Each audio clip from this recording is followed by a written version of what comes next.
نحمده ونصلي على رسوله الكريم أما بعد فأعوذ بالله من الشيطان الرجيم بسم الله الرحمن الرحيم الحمد لله الذي هدانا لهذا وما كنا لنهتدي لولا أن هدانا الله رب اشرح لي صدري ويسر لي أمري واحلل عقدة من لساني يفقهوا قولي رب زدني علما بيسر ولا تعسر وتمم بالخير وبك نستعين يا فتاح اللهم فقهنا في الدين آمین یا رب العالمین۔ السلام علیکم ورحمۃ اللہ وبرکاتہ۔ کیسے ہیں آپ سب لوگ؟ امید کرتی ہوں کہ ایمان اور صحت کی بہترین حالت میں ہوں گے۔ الحمدللہ، اپنی نیتوں کو خالص کرتے ہوئے، اپنے رب تعالیٰ کا شکر ادا کرتے ہوئے کہ اس نے ہمیں یہاں تک پہنچا دیا، ہمیں توفیق دے دی، ہمیں چنے ہوئوں میں شامل کر لیا کہ ہم اس کے کلام کی زبان کو سیکھنے کی کوشش کرنے جا رہے ہیں۔ اللہ سے دعا ہے کہ وہ ہمیں اس پر استقامت بھی عطا فرمائے۔ ہم نے اپنی لاسٹ کلاس میں چیپٹر نمبر 5 اور اس کی تمارین جو ہے وہ مکمل کر لی تھیں۔ آج انشاءاللہ تعالی ہم لوگ چیپٹر نمبر 6 سٹارٹ کریں گے، اور ایز یوزول چیپٹر میں آنے والے رول کو ہم پہلے سیکھیں گے اور پھر ہم چیپٹر کریں گے۔ تو آپ لوگ اپنی کاپیاں، بکس اور پینسل پکڑ لیجئے۔ تو چلیں سٹارٹ کرتے ہیں۔ چیپٹر نمبر 6 میں جو آنے والا رول ہے اس کا نام ہے کلو جمع مؤنث۔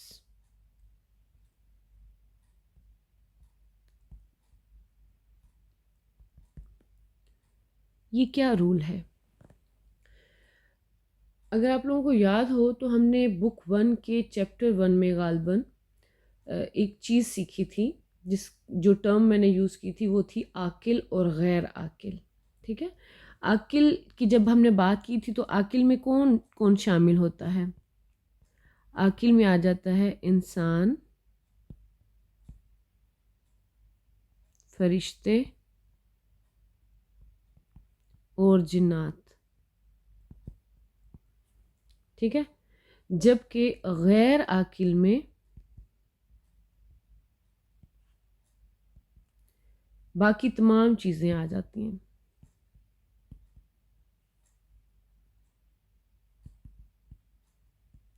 یہاں تک کہ تصورات بھی شامل ہو جاتے ہیں۔ ٹھیک ہے، اب عاقل اور غیر عاقل کی بنیاد پر اسما کے کچھ قواعد ہیں۔ ٹھیک ہے، اب ہم نے ان قواعد کو سیکھنا ہے، اور ان قواعد کو ہی کلو جمع مؤنث کے زمرے میں ہم اس ٹرم کے تھرو بولتے ہیں۔ ٹھیک ہے، فار ایگزامپل ہم اب عاقل کی بات کرتے ہیں۔ ٹھیک ہے، عاقل کی بات کرتے ہیں اور اس کی کچھ ایگزامپلس دیکھتے ہیں۔ جو عاقل ہوتے ہیں نا، ان میں کوئی فرق نہیں ہے۔ جمع کے لیے جمع کے ہی باقی اشیاء آتی ہیں۔ مطلب اگر آپ واحد کا مؤنث یوز کر رہے ہیں، واحد مؤنث، تو اس کے لیے واحد مؤنث اشارہ آئے گا، واحد مؤنث اس کے لیے جو ہے اس کی نعت آئے گی، یا اگر اس کی ضمیر یوز کرنی ہے تو واحد مؤنث غائب کی یوز ہوگی۔ لیکن اگر آپ اس کے لیے مثنیٰ کا یوز کریں گے تو مثنیٰ ہوگی، جمع کا یوز کریں گے تو جمع ہوگی۔ ٹھیک ہے، فار ایگزامپل چلیں ایگزامپل سے دیکھتے ہیں۔ ہم کہتے ہیں ھذا طالب،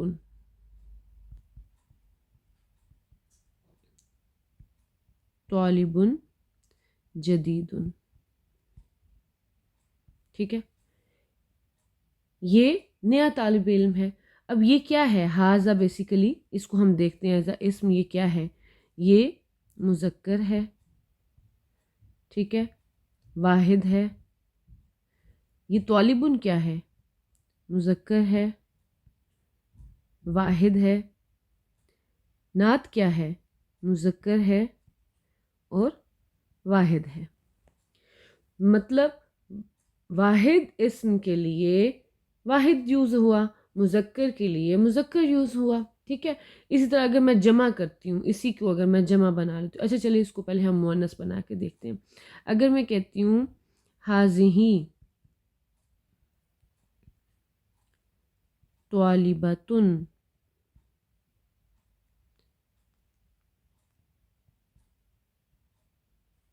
جدیدتن. اب کیا ہوا؟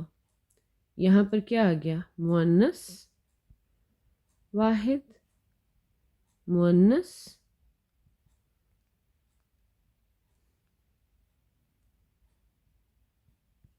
واحد، اور یہاں پر بھی مؤنث واحد.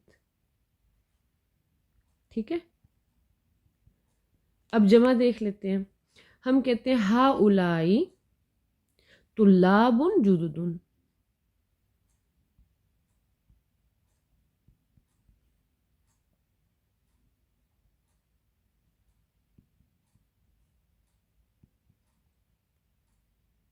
اب کیا ہوا؟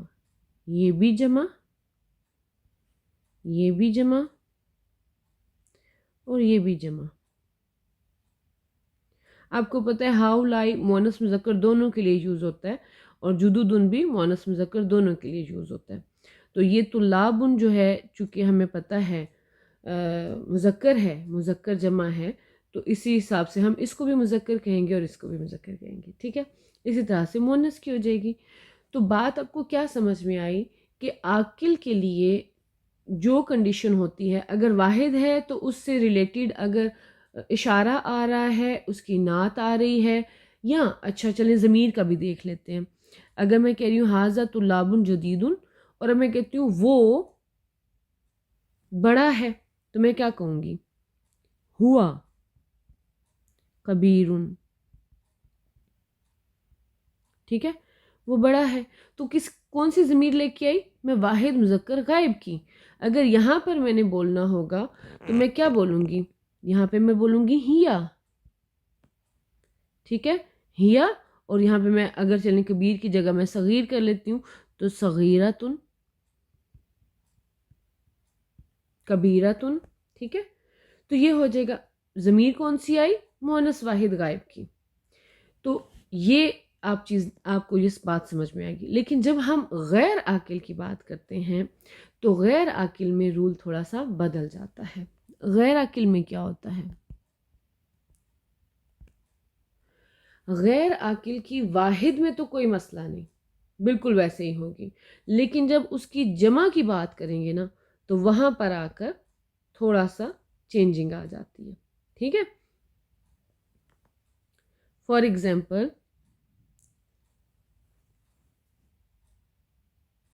دیکھتے ہیں کہ قلم ان کی جمع کیا آتی ہے؟ قلم ان کی جمع کیا آتی ہے؟ اقلام. اسی طرح سے باب ان کی جمع کیا آتی ہے؟ ابواب. اگر ہم مؤنث کی بات، اچھا یہ دو ہو گئے مذکر کے. مؤنث کی اگر میں بات کرتی ہوں تو جیسے ساعتن، ساعتن کی جمع کیا آتی ہے؟ ساعاتن. ٹھیک ہے، اسی طرح سے اگر میں کہتی ہوں سیارتن، اس کی جمع کیا آتی ہے؟ سیاراتن. ٹھیک ہے، یہ مؤنث کی ہوگی. اب ہم اس کو ذرا دیکھتے ہیں. جب میں واحد کو دیکھوں گی تو میں کیا لکھوں گی؟ ھذا قلم. ایسے ہی ہے، اس میں کچھ فرق نہیں آیا.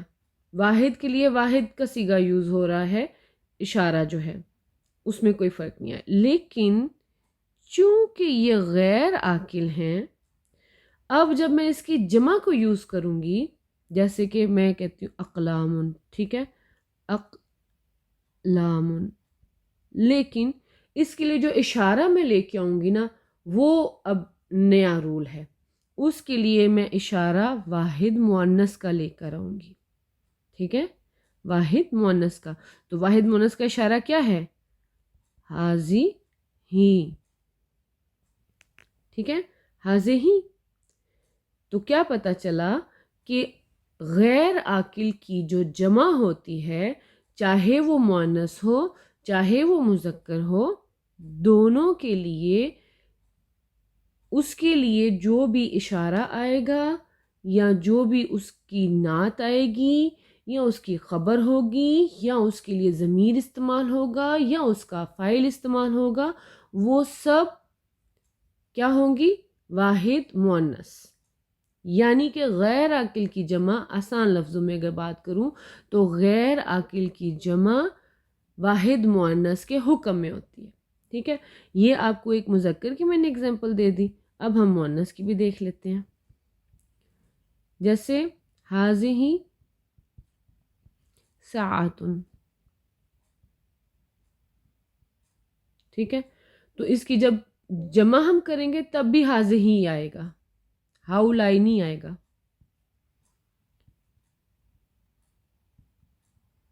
ٹھیک ہے، سمجھ میں آ گئی بات یہاں پہ؟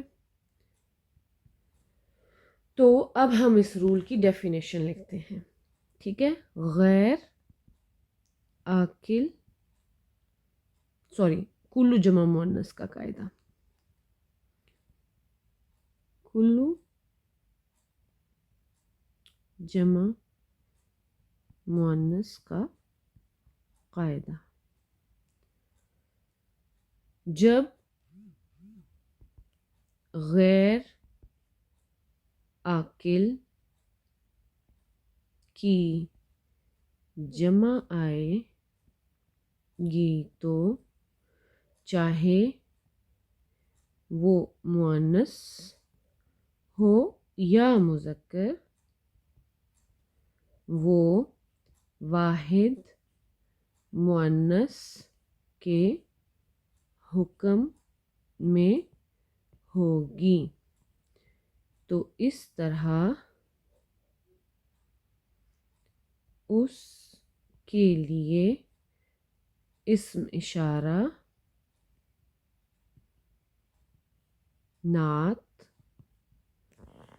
خبر، ضمیر،